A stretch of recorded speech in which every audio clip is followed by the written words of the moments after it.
जय श्री राधे कृष्णा। आप सभी का दिन शुभ और मंगलमय हो और कान्हा जी की कृपा आप सभी भक्त जनों पर सदा बनी रहे। आज सुनिए भादो मास महात्म्य का अध्याय 23।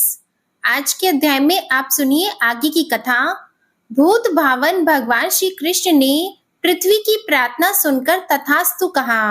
नरकासुर के महल में जो रत्न थे उन्हें अपने अधिकार में कर लिया और अंतःपुर में जाकर उन्होंने 16,100 कन्याएं देखी। 4 दांत वाले 6,000 हाथी और काम्बोज देश के 21 लाख घोड़े भी देखे। श्री गोविंद ने उन कन्याओं, हाथियों और घोड़ों को द्वारकापुरी भेज दिया। वरुण के छत्र और मणि पर्वत पर भी दृष्टि पड़ी। उन्हें भगवान ने पक्षीराज गरुड़ पर रख लिया। फिर सत्यभामा के साथ स्वयं भी गरुड़ पर सवार होकर अदिति को कुंडल देने के लिए स्वर्ग लोक में गए। वरुण के छत्र, मणि पर्वत और पत्नी सहित श्री कृष्ण को पीठ पर लिए गरुड़ जी मौज से चल रहे थे। स्वर्ग के द्वार पर पहुंचकर श्री कृष्ण ने शंख बजाया। शंख की आवाज सुनकर संपूर्ण देवता अर्घ पात्र लिए भगवान की सेवा में उपस्थित हुए। उनके द्वारा पूजित होकर भगवान श्री कृष्ण देव माता अदिति के महल में गए। वह भव्य भवन श्वेत बादलों के समान धवल और पर्वत शिखर के समान ऊंचा था। उसमें प्रवेश करके भगवान ने अदिति को देखा और इंद्र सहित उनके चरणों में प्रणाम किया। फिर दोनों दिव्य कुंडल उन्हें अर्पित किए और नरकासुर के मारे जाने का समाचार भी कह सुनाया। इससे जगन माता अदिति को बड़ी प्रसन्नता हुई। उन्होंने भगवान में मन लगाकर जगत आधार श्री हरि का इस प्रकार स्तवन किया। अदिति बोली, भक्तों को अभय देने वाले कमल नयन परमेश्वर आपको नमस्कार है। आप सनातन आत्मा, भूत आत्मा, सर्वात्मा और भूत भावन हैं। मन, बुद्धि और इंद्रियों के प्रेरक हैं। हे गुण स्वरूप, आप श्वेत, दीर्घ आदि संपूर्ण कल्पनाओं से रहित हैं। जन्म आदि विकारों से अलग हैं तथा स्वप्न आदि तीनों अवस्थाओं से परे हैं। आपको नमस्कार है। अच्युत, संध्या, रात्रि, दिन, भूमि, आकाश, वायु, जल, अग्नि, मन, बुद्धि और अहंकार सब आप ही हैं। हे ईश्वर, आप ब्रह्मा, विष्णु और शिव नामक अपनी मूर्तियों से जगत की सृष्टि, स्थिति और संहार करने वाले हैं। आप कर्ताओं के भी अधिपति हैं। यह चराचर जगत आपकी मायाओं से व्याप्त है। हे जनार्दन, अनात्म वस्तु में जो आत्म बुद्धि होती है वह आपकी माया है। हे नाथ, इस संसार में जो कुछ होता है वह सब आपकी माया की ही चेष्टा है। भगवान, जो मनुष्य अपने धर्म में तत्पर होकर आपकी निरंतर आराधना करते हैं वे अपनी मुक्ति के लिए इस सारी माया को तर जाते हैं। ब्रह्मा आदि संपूर्ण देवता, मनुष्य, पशु ये सभी श्री विष्णु माया के महान भंवर में पड़े हुए मोह अंधकार से आवृत हैं। भगवान, जो आपकी आराधना करके भोगों को प्राप्त करना चाहते हैं वे आपकी माया द्वारा बंधे हुए हैं। मैंने भी पुत्र की कामना से और शत्रु पक्ष का नाश करने के लिए आपकी आराधना की है, मोक्ष के लिए नहीं। यह आपकी माया का ही विलास है। पुण्य रहित मनुष्य यदि कल्प वृक्ष से भी कौपीन मात्र ही लेने की इच्छा करे तो यह अपराध उसके अपने ही पाप कर्मों का है। अपनी माया से संपूर्ण जगत को मोहित करने वाले अविनाशी परमेश्वर, मुझ पर प्रसन्न होइए। ज्ञान स्वरूप संपूर्ण भूतेश्वर, मेरे अज्ञान का नाश कीजिए। आपके हाथों में चक्र, शंख, धनुष, गदा और शंख शोभा पाते हैं। हे विष्णु, आपको बारंबार नमस्कार है। परमेश्वर, शंख, चक्र आदि स्थूल चिन्हों से सुशोभित आपके इस रूप का मैं दर्शन करती हूँ, लेकिन आपका जो परम सूक्ष्म स्वरूप है उसको मैं नहीं जानती। आप मुझ पर प्रसन्न होइए। देव माता अदिति के इस प्रकार स्तुति करने पर भगवान श्री कृष्ण हंसकर बोले, देवी, आप हम सब लोगों की माता हैं, इसलिए आप ही प्रसन्न होकर हमें वरदान दीजिए। अदिति बोली, एवं अस्तु नर श्रेष्ठ, जैसी आपकी इच्छा है मैं वही करूंगी। आप मर्त्य लोक में संपूर्ण देवताओं और असुरों से अजेय होंगे। इसके बाद सत्यभामा ने इंद्राणी सहित अदिति को प्रणाम किया और कहा, देवी, आप मुझ पर भी प्रसन्न हो। तब अदिति कहने लगी, सुभ्रु, मेरी कृपा से तुम्हें वृद्धावस्था और कुरूपता नहीं स्पर्श कर सकती। तुम्हारी संपूर्ण कामनाएं पूर्ण होंगी। इसके बाद अदिति की आज्ञा से देवराज इंद्र ने भगवान श्री कृष्ण का आदर पूर्वक पूजन किया। श्री कृष्ण भी सत्यभामा के साथ देवताओं के नंदन वन आदि संपूर्ण उद्यानों में घूमने फिरने लगे। एक स्थान पर भगवान श्री कृष्ण ने पारिजात का वृक्ष देखा, जो परम सुगंधित मंजरियों से सुशोभित, शीतलता और आह्लाद प्रदान करने वाला, ताम्र वर्ण के पल्लवों से अलंकृत और सुवर्ण के समान कांतिमान था। अमृत के लिए समुद्र का मंथन होते समय वह प्रकट हुआ था। उसे देखकर सत्यभामा ने श्री गोविंद से कहा, नाथ, इस वृक्ष को आप द्वारका क्यों नहीं ले चलते? आप कहते हैं सत्यभामा मुझे बड़ी प्रिय है। यदि आपकी यह बात सत्य हो तो मेरे घर के आंगन की शोभा बढ़ाने के लिए इस वृक्ष को ले चलिए। सत्यभामा के ऐसा कहने पर भगवान श्री कृष्ण ने पारिजात को गरुड़ पर रख लिया। यह देखकर उस वन के रक्षकों ने कहा, गोविंद, देवराज की महारानी जो शची है, उनका इस पारिजात पर अधिकार है। आप उनके इस प्रिय वृक्ष को न ले जाइए। देवताओं ने अमृत मंथन के समय महारानी शची को विभूषित करने के लिए ही इस वृक्ष को प्रकट किया था। आप इसे लेकर कुशल पूर्वक नहीं जा सकते। आप अज्ञानवश ही इसे ले जाने की इच्छा करते हैं। भला इस पारिजात को लेकर कौन कुशल से जा सकता है? देवराज इंद्र इसका बदला लेने के लिए अवश्य आएंगे। जब वे हाथ में वज्र लेकर आगे बढ़ेंगे, तब संपूर्ण देवता भी उनका साथ देंगे। इसलिए संपूर्ण देवताओं के साथ आपको विवाद करने से क्या लाभ? हे अच्युत, जिस कार्य का परिणाम कटु हो, उसकी विद्वान पुरुष प्रशंसा नहीं करते। वन रक्षकों के ऐसा कहने पर सत्यभामा देवी अत्यंत कुपित होकर बोली, शची अथवा देवराज इंद्र, इस पारिजात को लेने वाले कौन होते हैं? यदि यह अमृत मंथन के समय समुद्र से निकला है, तब तो इस पर संपूर्ण लोकों का समान अधिकार है। इसे इंद्र अकेले कैसे ले सकते हैं? यदि अपने पति की भुजाओं के बल का अधिक घमंड होने के कारण शची इस वृक्ष को रोकती है, तो तुम लोग शीघ्र शची के पास जाकर मेरी यह बात कहो। सत्यभामा अपने पति पर गर्व करके दृढ़ता पूर्वक कहती है कि यदि तुम अपने पति को अत्यंत प्रिय हो, तो पारिजात वृक्ष को लेकर जाते हुए मेरे पति को उनके द्वारा रोको। यह सुनकर रक्षकों ने शची के पास जाकर सत्यभामा की कही हुई सारी बातें ज्यों की त्यों सुना दी। शची ने भी अपने स्वामी देवराज इंद्र को युद्ध के लिए उत्साहित किया। तब इंद्र पारिजात के लिए संपूर्ण देवसेना को साथ लेकर श्री हरि से युद्ध करने को तत्पर हुए। जब इंद्र हाथ में वज्र लेकर युद्ध करने के लिए खड़े हुए, तब समस्त देवता भी परे खड़ग, गदा और शूल आदि आयुधों के साथ तैयार हो गए। भगवान श्री कृष्ण ने देखा इंद्र ऐरावत पर सवार होकर देव परिवार को साथ लेकर युद्ध के लिए उपस्थित हैं। तब उन्होंने पांचजन्य शंख बजाया। उसकी ध्वनि से संपूर्ण दिशाएं गूंज उठी। साथ ही उन्होंने सहस्त्रों और लाखों बाणों की वर्षा आरंभ कर दी। उन बाणों से संपूर्ण दिशाएं और आकाश आच्छादित हो गए। यह देखकर संपूर्ण देवता भी अनेक प्रकार के अस्त्र शस्त्रों की वर्षा करने लगे। संपूर्ण जगत के स्वामी भगवान मधुसूदन ने देवताओं के छोड़े हुए एक एक अस्त्र शस्त्र के खेल खेल में ही हजारों टुकड़े कर डाले। पक्षीराज गरुड़ ने वरुण के पाश को खींच लिया और छोटे छोटे सांपों के शरीर की भांति उसके टुकड़े टुकड़े कर डाले।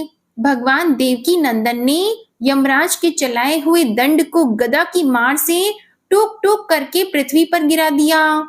कुबेर की शिबिका को चक्र से तिल तिल करके काट डाला। सूर्य और चंद्रमा उनकी दृष्टि पड़ते ही अपना तेज और प्रभाव खो बैठे। अग्निदेव के सैकड़ों टुकड़े हो गए।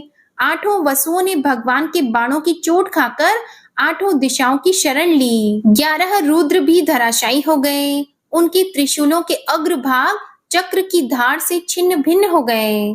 साध्य, विश्वदेव, मरुदगण और गंधर्व शांख धनुषधारी भगवान श्री कृष्ण के बाणों से आहत होकर सेमर की रुई के समान आकाश में उड़ने लगे।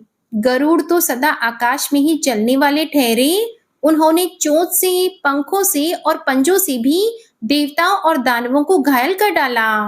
इसके बाद देवराज इंद्र और भगवान मधुसूदन एक दूसरे पर हजार हजार बाणों की वर्षा करने लगे, मानो दो मेघ परस्पर जल की धाराएं बरसाते हों। ऐरावत और गरुड़ में घमासान युद्ध होने लगा। जब सब प्रकार के अस्त्र शस्त्र कटकर गिर गए, तब इंद्र ने वज्र और श्री कृष्ण ने सुदर्शन चक्र हाथ में लिया। उन दोनों को वज्र और चक्र हाथ में लिए देखकर चराचर जीवों सहित संपूर्ण त्रिलोकी में हाहाकार मच गया। इंद्र ने वज्र को चला ही दिया, किंतु भगवान श्री कृष्ण ने उसे हाथ में पकड़ लिया। उन्होंने अपना चक्र नहीं छोड़ा, केवल इतना ही कहा, खड़ा रह, खड़ा रह। देवराज का वज्र व्यर्थ हो गया और उनके वाहन को गरुड़ ने क्षत विक्षत कर डाला, इसलिए वे रणभूमि से भागने लगे। उस समय सत्यभामा ने कहा, हे त्रिलोकीनाथ, आप तो महारानी शची के पति हैं, आपका युद्ध भूमि से भागना उचित नहीं। पारिजात पुष्पों के हार से सुशोभित एवं प्रेम पूर्वक आई हुई शची को यदि आप पहले की तरह विजयी होकर नहीं देखेंगे, तो आपके लिए यह देवराज का पद कैसा प्रतीत होगा। इंद्र, अब अधिक प्रयास करने की आवश्यकता नहीं, आप लज्जा का अनुभव न करें। आप यह पारिजात ले जाइए, जिससे देवताओं की पीड़ा दूर हो। मैं आपके घर गई थी, किंतु शची ने पति के गर्व से उन्मत्त होकर मुझे आदर के साथ नहीं देखा। मैं भी स्त्री ही ठहरी और मुझे भी अपने पति पर गर्व है, तथा स्त्री होने के कारण मेरा मन भी अधिक गंभीर नहीं है, इसलिए मैंने आपके साथ युद्ध ठान लिया। यह पारिजात दूसरे का धन है, इसका अपहरण करने से मुझे कोई लाभ नहीं। सत्यभामा के ऐसा कहने पर देवराज इंद्र लौट आए और बोले, मानिनी, खेद को अधिक बढ़ाने से क्या लाभ। जो संपूर्ण जगत की सृष्टि, पालन और संहार करने वाले हैं, उन विश्व रूपधारी परमेश्वर से युद्ध में हार जाने पर भी मुझे लज्जा नहीं हो सकती। देवी, जिनका आदि, अंत और मध्य नहीं है, जिनमें संपूर्ण जगत की स्थिति है, जिनसे इसकी उत्पत्ति हुई है और जिन सर्वभूतमय परमेश्वर से ही इसका संहार होगा, उन सृष्टि, पालन और संहार के कारणभूत परमात्मा से परास्त होने पर मुझे लज्जा क्यों होने लगी। जिनकी अत्यंत अल्प और सूक्ष्म मूर्ति को, जो संपूर्ण जगत की जननी है, सब वेदों के ज्ञाता होने पर भी दूसरे मनुष्य नहीं जान पाते, जो स्वेच्छा से ही सदा जगत का उपकार करते हैं, उन अजन्मा, अकर्ता तथा सबके आदिभूत इन सनातन परमेश्वर को जीतने में कौन समर्थ हो सकता है। व्यास जी कहते हैं, देवराज इंद्र की इस प्रकार स्तुति करने पर भगवान श्री कृष्ण ने गंभीर भाव से हंसकर कहा, जगतपति, आप देवराज इंद्र हैं और हम मनुष्य हैं। आपको मेरे द्वारा किया हुआ यह अपराध क्षमा करना चाहिए। यह रहा आपका पारिजात वृक्ष, इसे इसके योग्य स्थान पर ले जाइए। इंद्र, मैंने तो केवल सत्यभामा की बात रखने के लिए ही इसको ले लिया था। आपने मेरे ऊपर जो वज्र चलाया था, उसे भी लीजिए। यह शत्रु संहारक अस्त्र आपका ही है। तब देवराज बोले, प्रभो, मैं मनुष्य हूँ, ऐसा कहकर आप मुझे क्यों मोह में डाल रहे हैं। भगवान, हम तो आपके इस सगुण स्वरूप को ही जानते हैं, आपके सूक्ष्म स्वरूप का ज्ञान हमें नहीं है। हे जगन्नाथ, आप जो कोई भी हो, इस समय जगत की रक्षा में तत्पर हैं। असुरसूदन, आप संसार का कंटक दूर कर रहे हैं। श्री कृष्ण, यह पारिजात आप द्वारकापुरी को ले जाएं। जब आप मृत्यु लोक छोड़ देंगे, तब यह पृथ्वी पर नहीं रहेगा। बहुत अच्छा कहकर भगवान श्री हरि भूलोक में चले गए। उस समय सिद्ध, गंधर्व तथा ऋषि महर्षि उनकी स्तुति कर रहे थे। उत्तम पारिजात वृक्ष लेकर श्री कृष्ण सहसा द्वारकापुरी के ऊपर जा पहुंचे। उन्होंने शंख बजाकर द्वारका वासियों के हृदय में हर्ष भर दिया। फिर सत्यभामा के साथ गरुड़ से उतरकर पारिजात को उनके आंगन में लगाया। उसके नीचे जाने पर सब लोगों को अपनी पूर्व जन्म की बातें याद आ जाती थीं। उसके फूलों की सुगंध से 12 कोस तक की पृथ्वी सुवासित रहती थी। संपूर्ण यादवों ने उस वृक्ष के पास जाकर जब अपना मुख देखा, तब उन्होंने अपने को अमानव देवता तुल्य पाया। इसके बाद जो कुछ भी हुआ इसका वृतांत आप अगले अध्याय में सुनिएगा। अब आप सुनिए श्री कृष्ण चालीसा पाठ। बंशी शोभित कर मधुर, नील जलद तन श्याम, अरुण अधर जनुबिंब फल, नयन कमल अभिराम। पूर्ण इंद्र अरविंद मुख, पीतांबर शुभ साज, जय मनमोहन मदन छवि, कृष्ण चंद्र महाराज।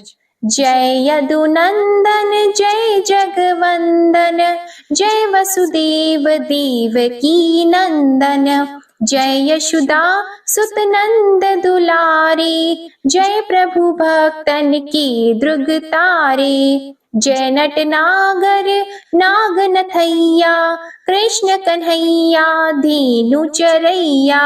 पुनि नख पर प्रभु गिरिवर धारो, आओ दीनन कष्ट निवारो।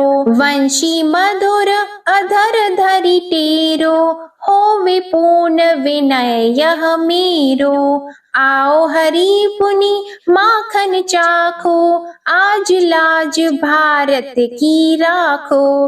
गोल कपोल चिबुक अरुणारी, मृदु मुस्कान मोहिनी डारी। राजित राजीव नयन विशाला, मोर मुकुट वैजंती माला। कुंडल श्रवण पीत पट आछी, कटी किंकिणी काचनि काछी। नील जलज सुंदर तनु सोहे, छवि लखी सुर नर मुनि मन मोहे। मस्तक तिलक अलक घुंघराले, आओ कृष्ण बांसुरी वाले। करि पय पान पुत नहीं तारियो, अका बका का गासुर मारियो। मधुवन जलत अगिन तब ज्वाला, भय शीतल लखतहि नंद लाला। सुरपति जब ब्रज चढ़ साई, मूसर धार वारी वर्षाई। लगत लगत व्रज चहन बहायो, गोवर्धन नख धारी बचायो। लखी यशोदा मन भ्रम अधिकाई, मुख मंद 14 भुवन दिखाई। दुष्ट कंस अति उधम मचायो, कोटि कमल जब फूल मंगायो। नाथी कली यहीं तब तुम लीन है, चरण चिन्ह दे निर्भय कीन है। करि गोपिन संग रास विलासा, सबकी पूर्ण करि अभिलाषा। केतिक महा असुर संहार्यो, कंस ही केस पकड़ी दे मार्यो। मात पिता की बंदी छुड़ाई, उग्रसेन कह राज दिलाई। महिषी मृतक छहो सुत लायो, मातु देव की शोक मिटायो। भौमासुर मुर दैत्य सहारी, लाए 10 सहस कुमारी। देवी मही तृण चीर सहारा, जरा सिंधु राक्षस कहि मारा। असुर बकासुर आदिक मारियो, भक्तन के तब कष्ट निवार्यो। दीन सुदामा की दुख टारियो, तंदुल 3 मूठ मुख डारियो। श्री कृष्ण चालीसा समाप्त होती है। प्रेम से बोलिए भगवान श्री कृष्ण की जय, गौ माता की जय। आपको ये कथा पसंद आए तो वीडियो को लाइक कीजिएगा, शेयर कीजिएगा, कमेंट में श्री कृष्ण भगवान की जय लिखिएगा और चैनल को भी सब्सक्राइब कीजिएगा। इसी के साथ आज आप हमारे चैनल पर सोमवार व्रत की कथा भी जरूर सुनिएगा। प्रेम से बोलिए जय श्री राधे कृष्णा।